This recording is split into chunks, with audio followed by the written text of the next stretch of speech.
First up, let me get one thing straight. I hate comparing games.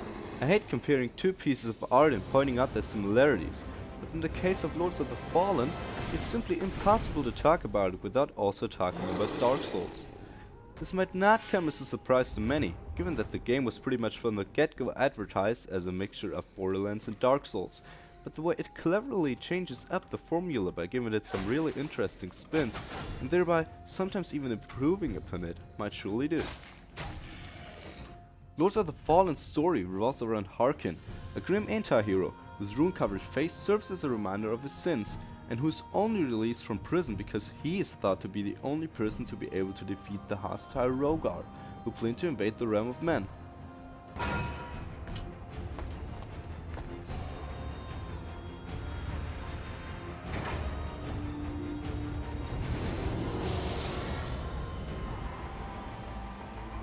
Hear my vow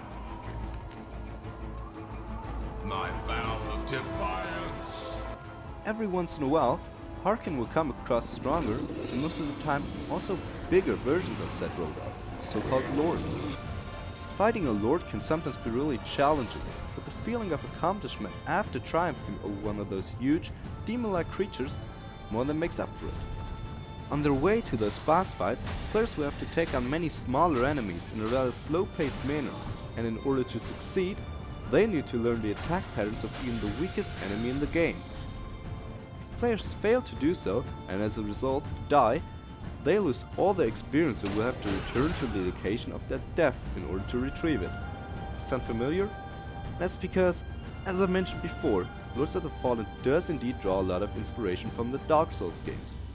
After taking a closer look at the game though, it becomes clear that Lords of the Fallen isn't just a mere copy of the Souls games. Though both games are really challenging, the biggest difference lies in their accessibility. While Lords of the Fallen's combat is demanding, it's far more forgiving than Dark Souls, and I even managed to defeat some bosses on my first try.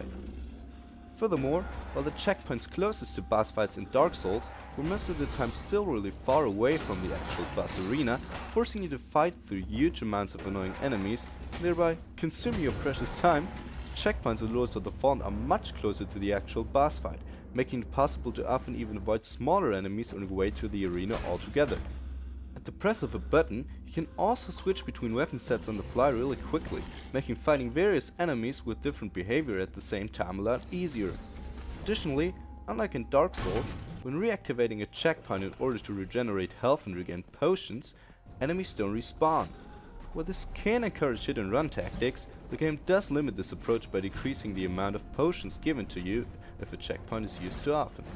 There are also some really compelling risk and reward elements in the game, the most noteworthy being an increased chance of better loot when carrying a lot of experience, which is never a safe thing to do in a game whose biggest premise is to constantly provide you with a hard challenge. Look, even though Lords of the Fallen is a lot more forgiving than the Souls games, it's still a really challenging game, and you'll die.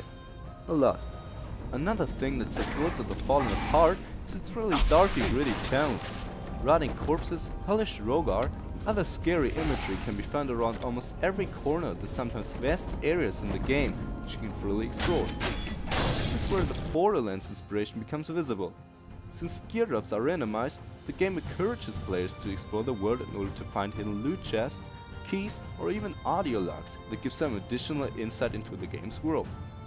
There are no set classes, so even if you choose to play as lightly armored, fast rogue, chances are high that you'll still find a lot of loot suitable for other playstyles, which might even inspire you to experiment a little. Sell loot can later also be found in previously hidden or inaccessible areas in already visited places, and can be unlocked by using newly obtained items or defeating a specific boss in that area, adding an interesting Metroidvania aspect to the game. The great sound design and the excellent visuals also do their part in supporting the bleak character of the game world.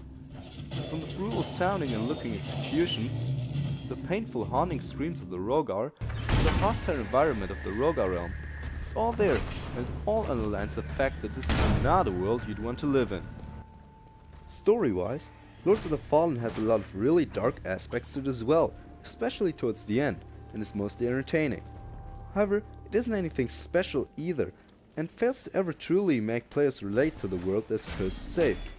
Still, there are some intriguing elements, the most noteworthy being the ability to even affect the ending of the game by making subtle choices throughout the game and by engaging in conversations.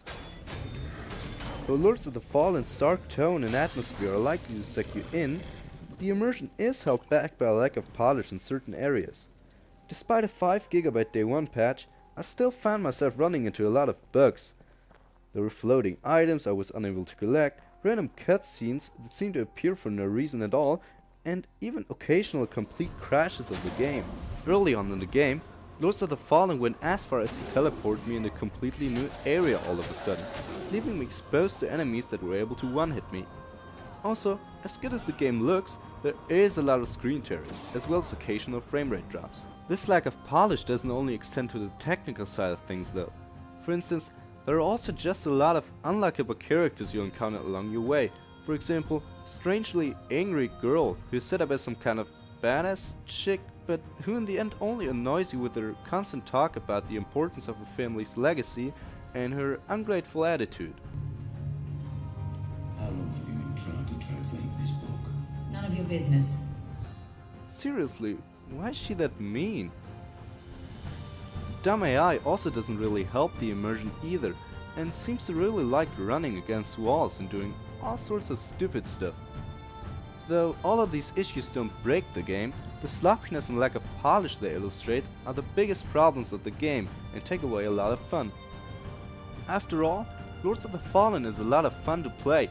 The core gameplay that can be found here is excellent, and builds upon the great foundation that is laid by the Dark Souls games. When the credits rolled after about 25 hours, I wasn't disappointed because I had just completed a game that felt like another one. I didn't feel like I had just completed what is solely a more forgiving, darker version of the Souls games. Instead, I was glad about the good time I had had with the game, and that it had even managed to improve upon certain aspects of Dark Souls, especially when it comes to the choices players are forced to make throughout the story and its more accessible gameplay elements.